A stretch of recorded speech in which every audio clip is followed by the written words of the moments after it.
Today is a day of new.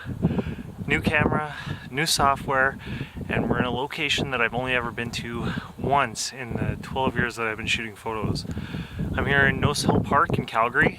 It's been snowing for the last 3 or 4 days, so everything's very white and snowy. It's pretty cold out right now. It's about -10, I think probably feels like about -20 with the wind chill. And it's about 3 o'clock in the afternoon or so. It's really cold, but I'm hoping that if we walk around for a bit, we can find some interesting compositions as the sun is just starting to get a little bit lower in the sky. So let's go take a look and see what we can find.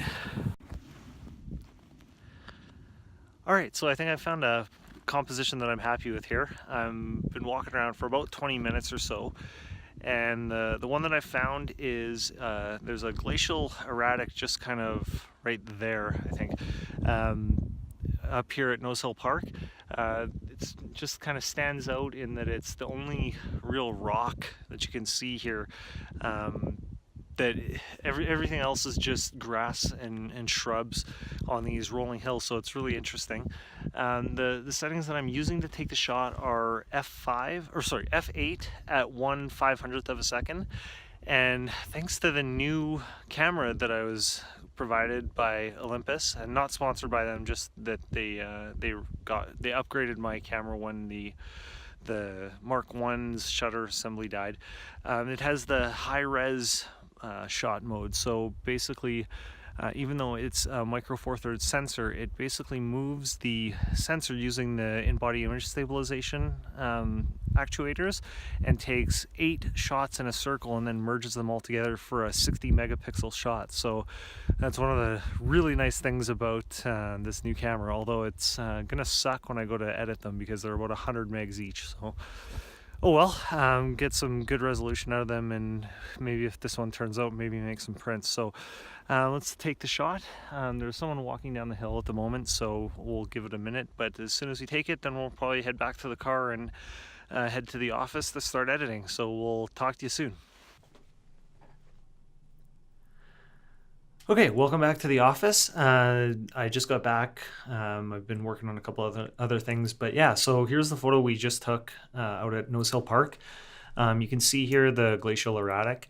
And so when I shot this shot, I shot it really wide because I was using the high res shot mode on the Olympus OMD EM5 Mark II. So basically we have a 60 megapixel photo that we can work with here. Gives us a lot of leeway if we want to crop or anything like that. We're probably not going to leave it like this because it just looks a little too sparse. And plus there's these little signs kind of all around Nose Hill Park just kind of indicating where the paths are.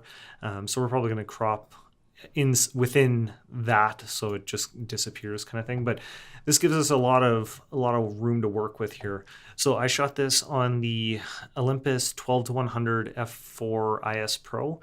I think it was probably this actual image right here is almost as widest at the 12 millimeter.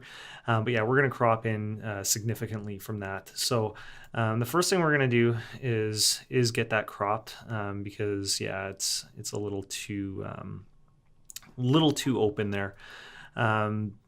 Basically, what I'm thinking is having the Glacial Erratic somewhere in the on the second, third line here, and then let's just check how that looks. And then yeah, I'm actually pretty happy with that, although I'm a little unhappy with how the snow down there is kind of catching.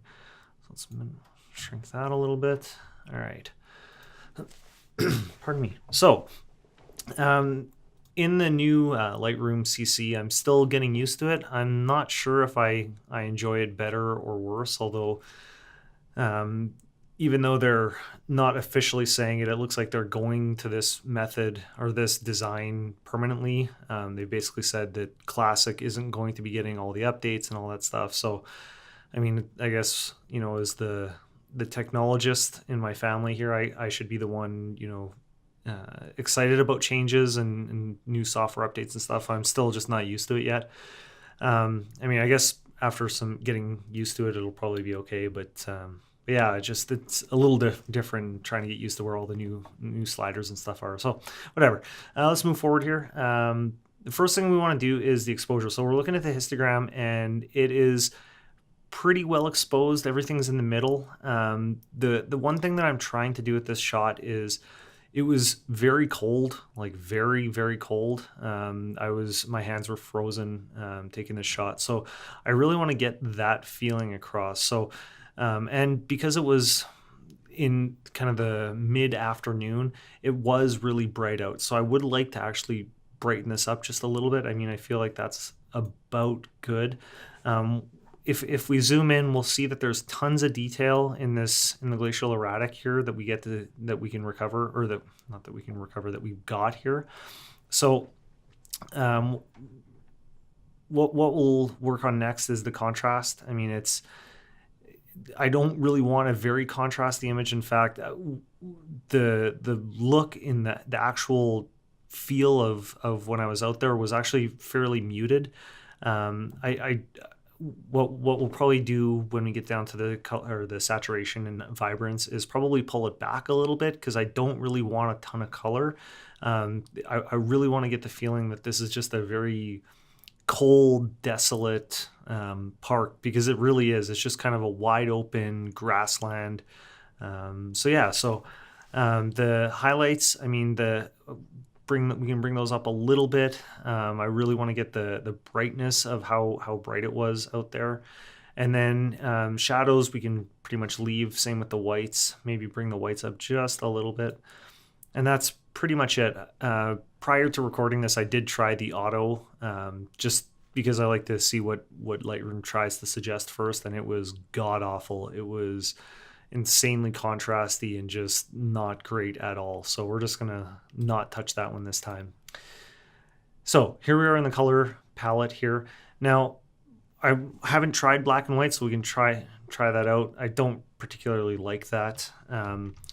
If I was using Classic CC, I might also play with the Nik plugins, the free ones that I believe DxO just bought from Google, who had bought from Nik. They're the Nik, I believe it's the Silver Effects Pro, is a really awesome plugin. I don't believe you can do it right now in Photoshop or in Lightroom CC. Might be something I might try out later, but for right now, I'm fine with color. The temperature, I'm pretty happy with. It's pretty balanced between the blue and the yellow. Making it too much more yellow looks like it's in the middle of summer, and too much more blue makes it look just weird with the yellow grass just kind of almost being desaturated by itself. So I'm just going to leave it right at 0. Same with the tint. I mean, adding pink isn't really true to how it was, and green just looks weird. So yeah, we'll leave that off. Now, as I was saying a couple of minutes ago, with the vibrance and saturation, I'm going to actually pull down the saturation some, because it really was just it almost felt oversaturated, just like this. At 0 in the natural, quote unquote, natural colors, it was very, very dingy and just as gray as you can get for 3 o'clock in the afternoon when there's very few clouds in the sky.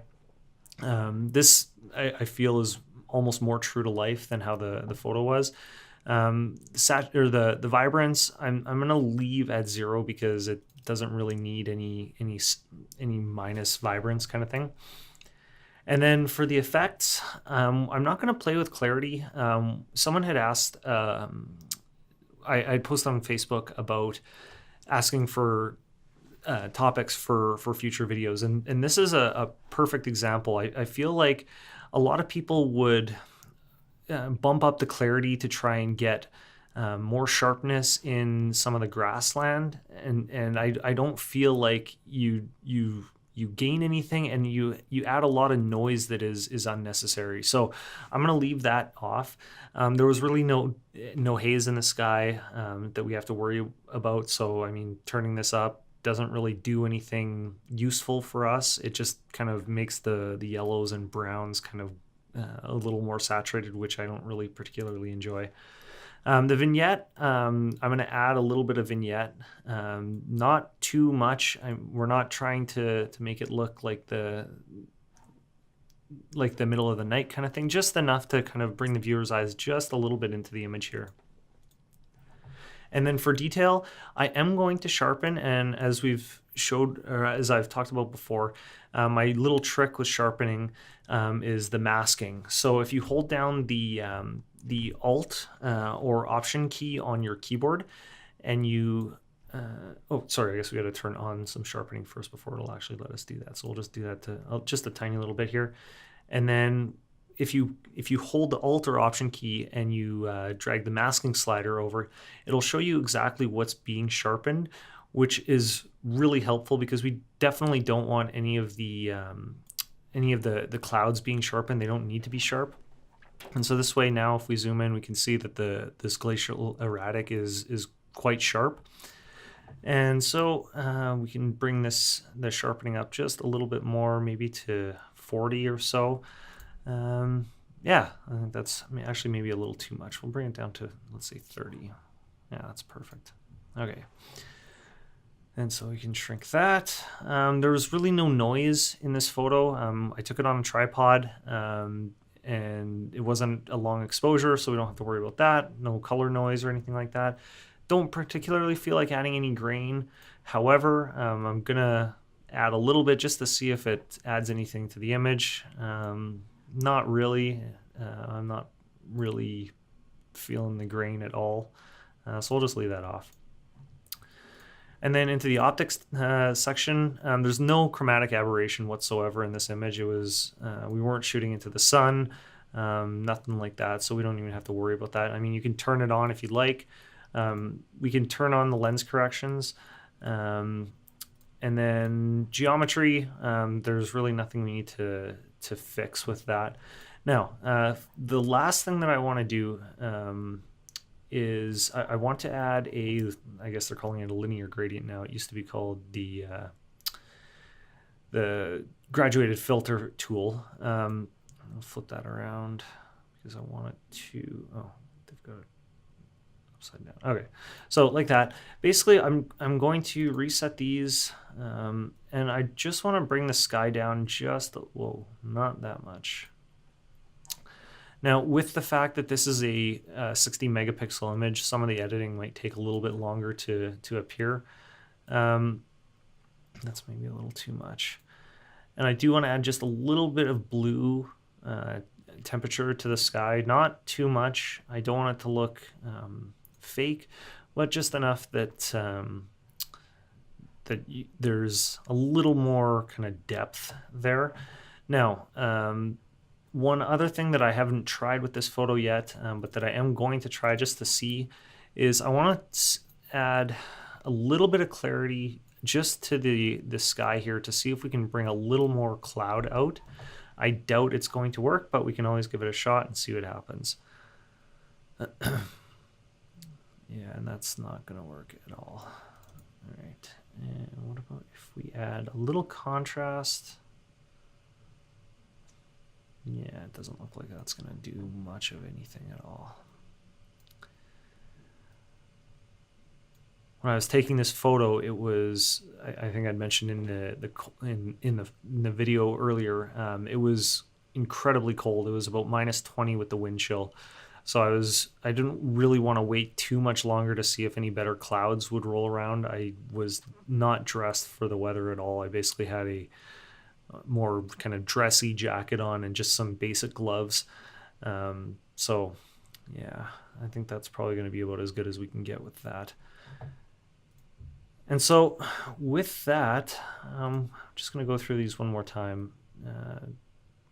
Exposure, I'm pretty happy with. Contrast, if we turn that up, yeah, no, it's going to affect the entire image. I think that's probably going to be about as good as we're going to get here. Maybe bring up the blacks to take out a little more of the contrast. We zoom in. Yeah. Actually, if we do a radial gradient here on the erratic, what's that going to look like? Turn off the contrast, boost the exposure just a little bit here. Ooh, not that much. If we invert that to the rest of the image and bring it down just a bit.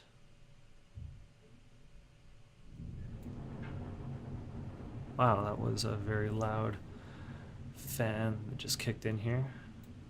I'm at my office and I'm almost right below an air vent, so I apologize for that.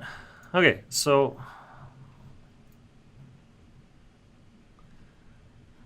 and then if we go back and boost the exposure just a little bit. All right, I actually kind of like that. It brings the viewer's attention to the erratic just a little bit extra. I'm gonna turn this up even just a little more because I think it's a little too noticeable. Yeah, minus 0.23 is good, just like a third of a stop. And then there really isn't anything else. I mean, I've seen YouTube videos where people will they'll take the radial filter and just kind of use it to add interest in some areas. I've played around with that in other photos that I've done. I've never found that it works well enough for what I've tried to do. I mean, I suppose that it's kind of a per photo thing in some instances, but yeah, I mean, I just find that it adds a little too much it's too distracting. It doesn't add enough in this photo, I don't think, to keep it, so I'm just going to delete those. But yeah, I mean, I'm fairly happy with this image. Had the weather been a little bit better out, I probably would have stayed out longer and maybe focused a little more on the composition. I mean, what I might try and do here is just play around with some crop, just to see if anything else can work better. But yeah, I'm happy with this image. So yeah, if you like this video and you want to see more, give it a thumbs up. If you want to be reminded when new episodes come out, subscribe to the channel and hit the little alarm bell next to the subscribe option. And hopefully you'll see next time when I'm back with another episode of I'm Not a Good Photographer, and we'll see you next time. Thanks. Bye for now.